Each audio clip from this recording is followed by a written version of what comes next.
Moja ya kitu ambacho man of God. Yes. Unajua kwenye Biblia saa tuna Capricorn. Yes. Vile nyota Leon. Kama Yes. mtu anasema mimi ni Leon, mimi ni Capricorn, mimi sijui ni Sagittarius. Au mtu anaenda kusoma nyota kujua amezaliwa mwezi gani na kitu gani. Ukienda ukasoma kwenye kitabu cha Mwanzo sura ya 49 kuanzia mstari wa 3. Yes. Hata mstari wa kwanza, Yakobo aliwaita wanae. Yes. Yakobo ana watoto wangapi? 12 sana. Na tuna miezi mingapi? 12. Maana yake kila mtoto wa Yakobo anawakilisha mwezi. Wow. Oh. Wow. Okay. Ruben Yeah.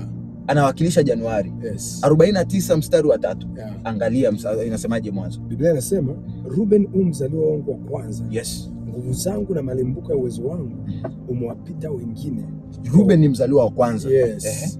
Alafu anasema mzaliwa wangu wa kwanza, nguvu zangu na malimbuko ya uwezo wangu umewapita wengine kwa ukuu na kwa nguvu. Kwa ukuu na kwa nguvu. Ruben ni mtu ambaye mtu aliyezaliwa Januari. Yes. Atapata vitu lakini atakuwa anatumia nguvu kubwa sana.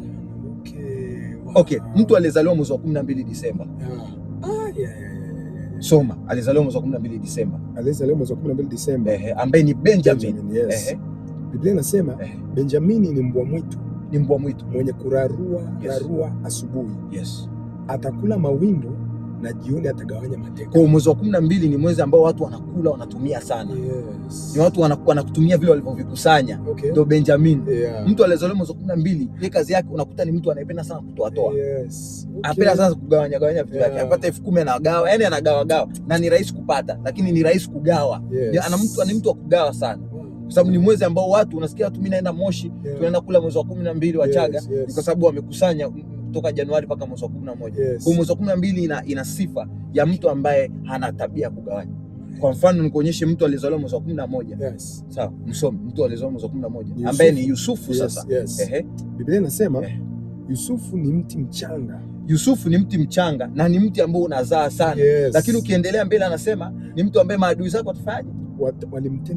Walimtenda machungu. Mtu aliyezaliwa mwezi wa 11 ni mtu ambaye anapitia machungu sana.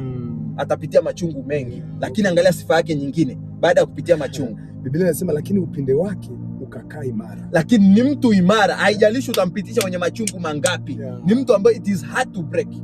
Mtu wa mwezi wa 12 ni rahisi kujiua akipitia machungu. Yes. Mtu aliyezaliwa mwezi wa 11 ni ngumu kujiua akipitia machungu.